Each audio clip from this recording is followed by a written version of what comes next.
Fams, pernah nggak sih ngerasa ngeri dan merinding kalau masuk hutan atau tempat yang jarang dijamah manusia?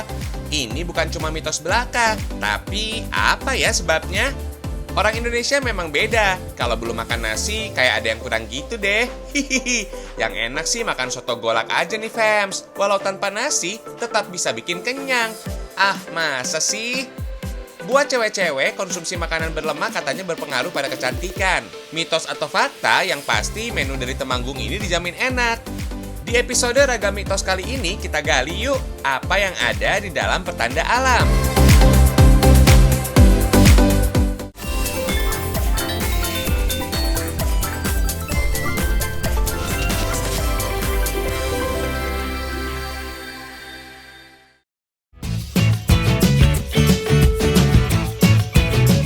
Udah pada tahu belum, Fams? Kabupaten Kudus di Jawa Tengah menyimpan banyak objek wisata yang bagus-bagus loh.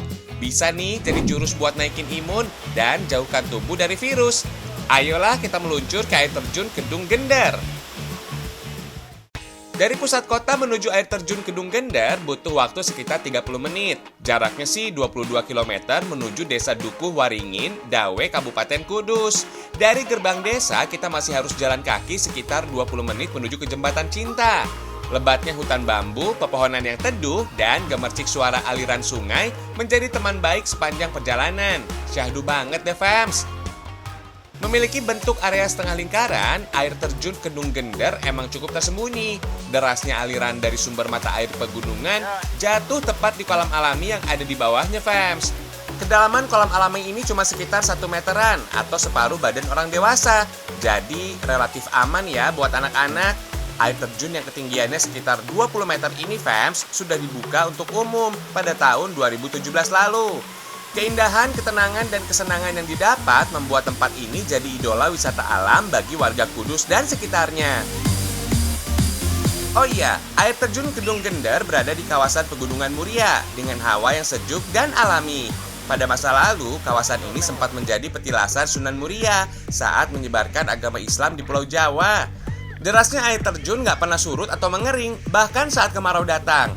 Katanya sih di sini juga terdapat sumber mata air alami yang dipercaya bisa bikin awet muda. Hihihi, masa iya? Fams, di balik keindahan pesona alamnya ada cerita masyarakat. Kalau kawasan alam berupa hutan dan pegunungan memang penuh misteri. Mitosnya bahkan ada sampai sekarang.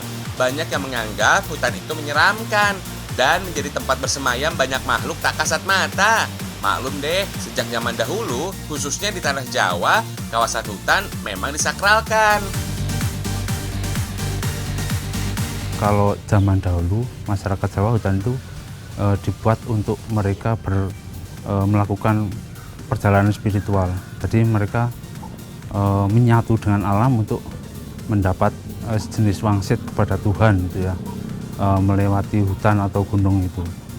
Jadi gunung itu tempat yang tidak sering terjamah oleh manusia, biasanya akan lebih mendominasi energi dari roh-roh halus itu.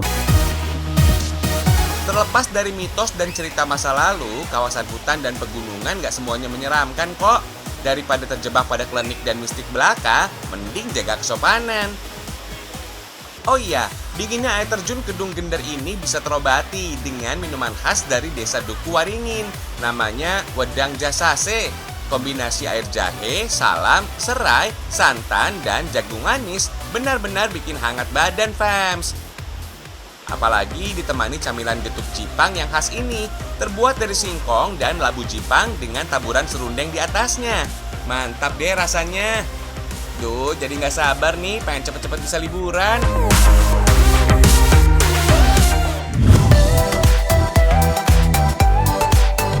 Fams, Desa Dukuh Waringin berada di Kecamatan Dawe, Kabupaten Kudus, Jawa Tengah. Kawasan dataran tinggi ini berada di wilayah Pegunungan Muria yang terkenal memiliki tanah yang subur. Salah satu hasil alam yang jadi unggulan, salah satunya alpukat mentega Muria.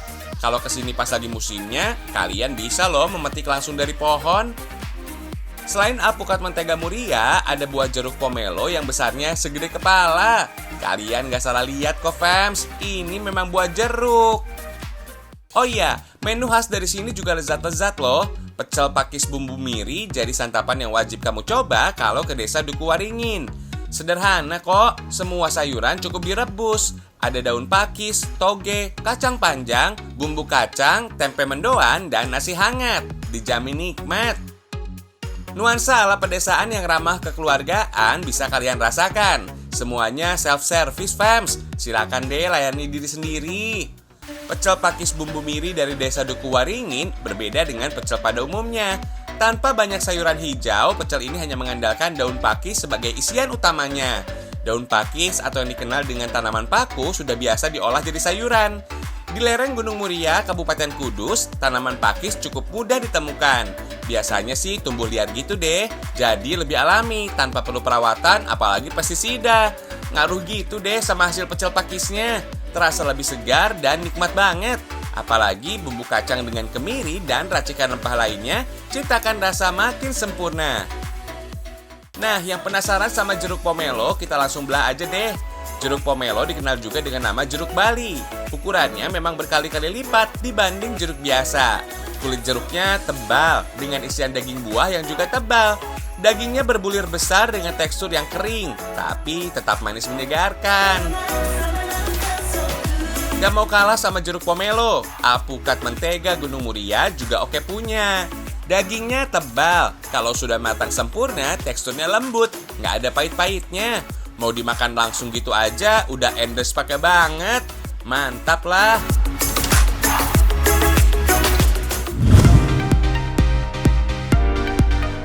Kalau belum capek, kita lanjut jalan-jalan yuk fams. Kita manjakan mata dengan pemandangan indah dari Jawa Tengah. Tepatnya di Desa Jetis, Kecamatan Selopampang, Kabupaten Temanggung. Ada objek wisata Embung Walitis yang lagi ngehits. Embung artinya kolam, sedangkan Walitis diambil dari nama pohon legendaris yang terdapat di hutan Desa Jetis. Dari objek wisata ini, gagahnya Gunung Sumbing terlihat sangat jelas. Kalau cuaca cerah dan bagus, total ada 7 gunung yang mengepung Jawa Tengah. Bisa terlihat dari sini. Walau embung atau kolam di tengah objek yang jadi pusatnya, pengunjung yang datang ke sini justru lebih dimanjakan oleh indahnya pemandangan alam sekitarnya. Properti foto yang tersedia juga menjadikan gunung sebagai latar belakangnya. Dulunya sih fams, kawasan ini hanya berupa kolam yang dijadikan sumber air untuk irigasi sawah dan kebun milik warga. Baru di akhir tahun 2020 lalu, kolam ini mulai dikelola sebagai objek wisata. Mau naik sepeda air bebek-bebekan? Harga sewanya cuma Rp5.000 aja fams. Lumayan lah, bisa bikin keringetan. Hihihi.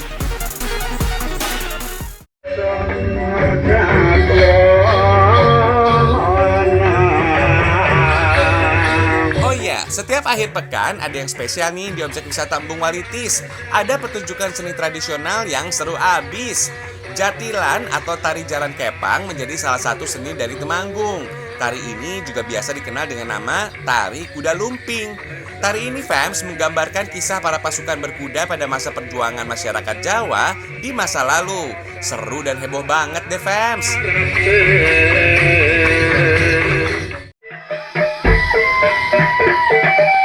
Kalau yang tadi seni jatilan fans, yang satu ini namanya tari topeng ireng. Biasa disebut seni dayakan. Tari topeng ireng adalah tari kreasi yang berkembang di Temanggung dan Magelang, Jawa Tengah. OOTD unik banget tuh fams. Pakai topi bulu-bulu ala suku Indian dengan sepatu penuh lonceng, bikin tiap gerakan ada suaranya. Hihihi, jadi kepingin ikutan joget ya fams.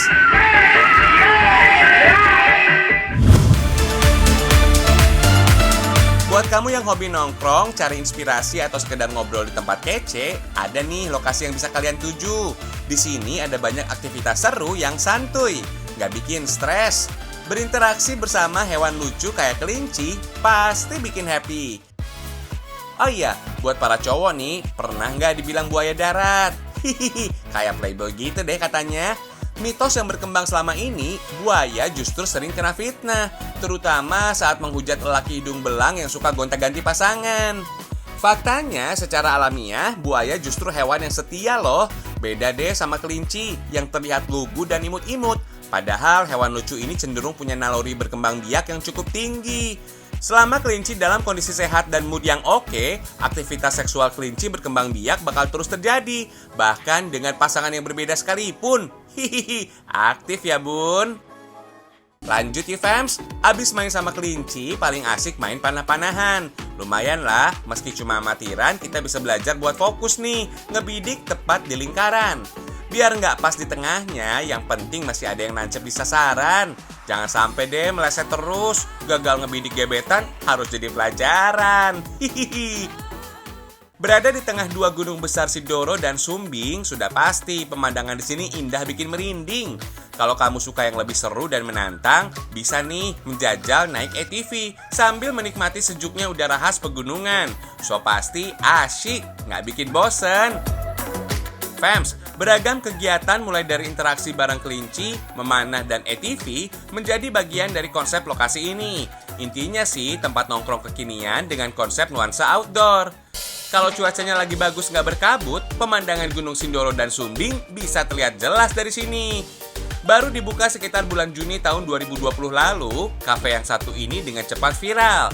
Menu-menu khas dari tradisional sampai yang modern tersedia dengan harga yang terjangkau. Kapan lagi nih fams bisa menikmati lezatnya menu yang khas sambil menghirup udara segar ala pegunungan? Ditunggu ya di Temanggung.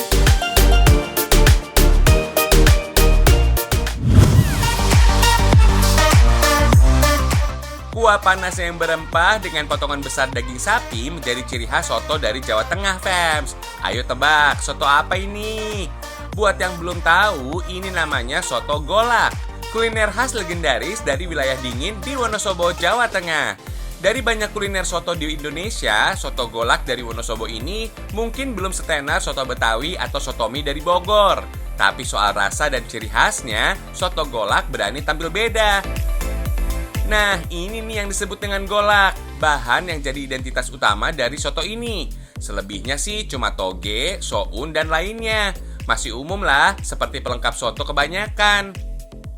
Golak ini fams terbuat dari singkong parut yang direbus lalu ditumbuk halus. Biasanya sih ada yang dicampur juga dengan kelapa parut. Untuk disajikan bersama soto, golak masih harus digoreng sampai luarnya kering dan matang betul.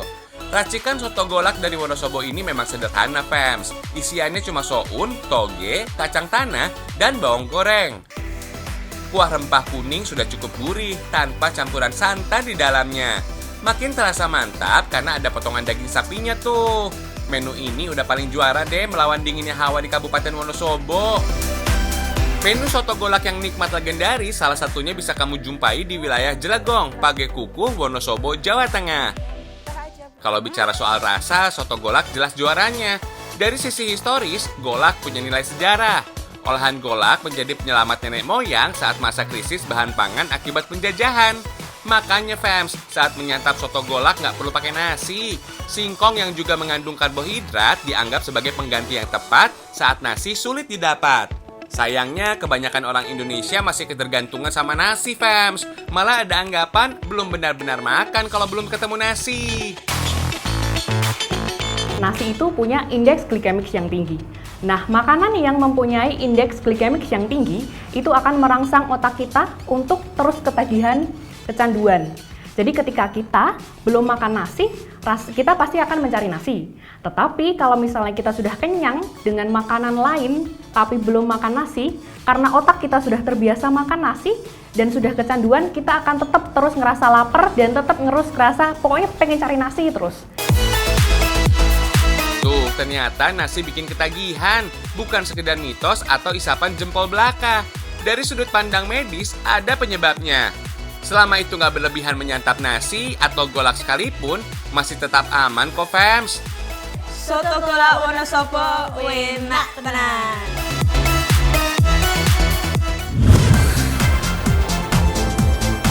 Ngomong-ngomong soal nasi fams, di Temanggung ada nih menu nasi goreng unik. Nasi goreng kopi namanya. Wah, ada-ada aja nih. Oh iya, nasi goreng sebenarnya bukan menu tren kekinian. Menu ini udah ada jauh berabad lalu. Nasi goreng menjelajah banyak negara dibawa oleh para perantau asal Cina. Awalnya, masyarakat Cina yang nggak suka menyantap makanan dingin memanaskan kembali nasi dengan inovasi aneka bumbu, sehingga terciptalah menu nasi goreng. Nah, kalau di Temanggung, bumbunya pakai campuran kopi, fams. Takarannya sesuai dengan selera. Biasanya sih 1 sendok makan kopi udah cukup berasa, bikin nasinya jadi lebih gelap tuh. Sip lah, ditambah telur dadar, nasi goreng kopinya jadi makin spesial. Kalau udah jadi, bikin lapar, fams. Oh iya, nasi goreng kopi adalah kreasi menu dari kedai makan sederhana di kawasan Maron Sidorejo, Temanggung, Jawa Tengah. Selain nasi goreng kopi, ada menu rica-rica entok memble yang wajib kalian coba. Olahan rica-rica entok menjadi menu khas favoritnya orang Temanggung. Pada penyajiannya, menu yang udah matang ini akan dimasak kembali saat pengunjung pesan. Dinamakan memble karena takaran sambal bisa kita request. Di level 10 dengan 10 sendok sambal. Pantesan aja bikin memble. Rica yang tadinya berkuah banyak dimasak sampai bumbu sambalnya menyusut dan meresap. Ini dia fams, rica-rica entok dan nasi goreng kopi dari Temanggung, Jawa Tengah. Dua menu unggulan ini cocok deh disantap kapanpun kita mau. Buat yang suka pedas, rica entok bisa jadi pilihan. Buat yang suka sensasi beda, nasi goreng kopi nih yang paling cocok. Selain dikenal dengan julukan kota tembakau, selama ini Temanggung juga terkenal dengan kualitas kopinya yang berkelas. Pada 2016 lalu, kopi Arabica dari Temanggung pernah juara festival kopi di Amerika loh. Sedangkan kopi Robustanya menjadi juara pada festival di Perancis, fams. Gak salah deh kalau kopi Temanggung cocok diseduh atau diolah jadi makanan kayak begini. Cita rasanya unik dan mantap banget, fams. Coba sendiri deh kalau penasaran. Hihihi. Untuk rica-rica entok memble juga gak kalah mantap. Pedas manis bumbunya menyatu dengan tekstur daging entok yang gurih. Fams, lebih dari 60% kalori entok utuh berasal dari kandungan lemaknya. Urusan lemak ini nih yang paling takutin sama perempuan. Mitosnya sih bisa berpengaruh pada kecantikan. Bener nggak ya? Pasti, karena kalau lemak itu kan pasti wajah juga akan lebih sering berminyak. Nah, minyak itu kan akan menyumbat pori-pori. Nanti akan jadi berjerawat, kayak gitu. Dan dia pasti berefek untuk kecantikan. Tapi tenang deh fams, sebagian besar lemak dan kalori entok ada pada bagian kulit dan jeroannya. Jadi kalau mau tampil cantik tapi tetap bisa makan entok yang enak, hindari deh menyantap kulit dan jeroan.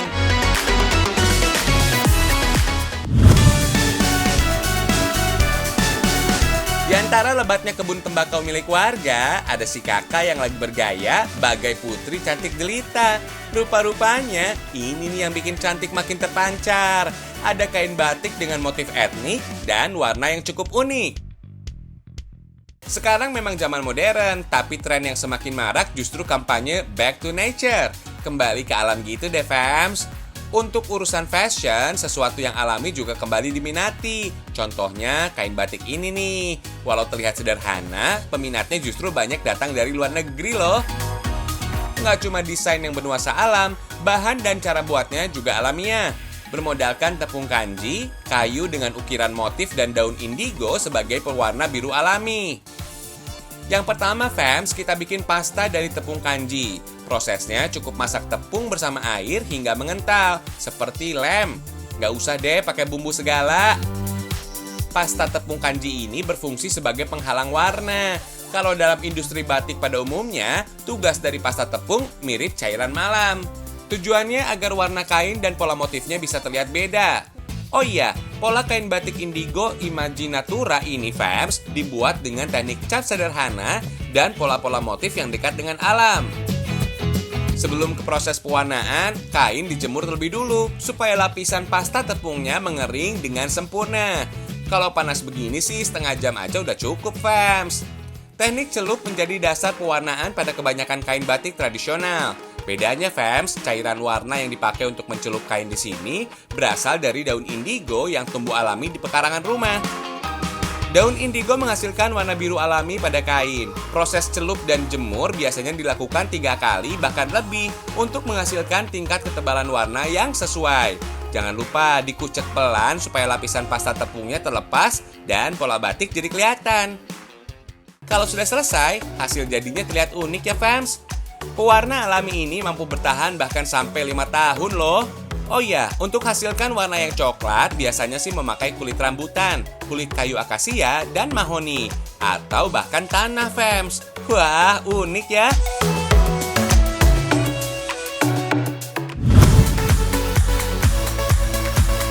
Sekarang icip-icip kudapan gurih yuk, fams. Ada yang tahu peletok khas dari kota Tegal ini? Eits, nggak usah jauh-jauh ke Tegal. Kalian bisa bikin sendiri di rumah kok. Siapkan tahu, tepung kanji, daun kucai, dan air bawang. Kemudian campurkan semua bahan dan aduk sampai rata. Tambahkan daun kucai supaya aromanya semakin harum ya. Balut tahu dengan adonan tadi. Tahu peletok siap digoreng. Oh iya, nama tahu peletok katanya sih diambil dari suara tahu yang digoreng, Pems. Peletok-peletok gitu. Kalau sudah matang, tahu peletok bisa dijadikan cemilan deh.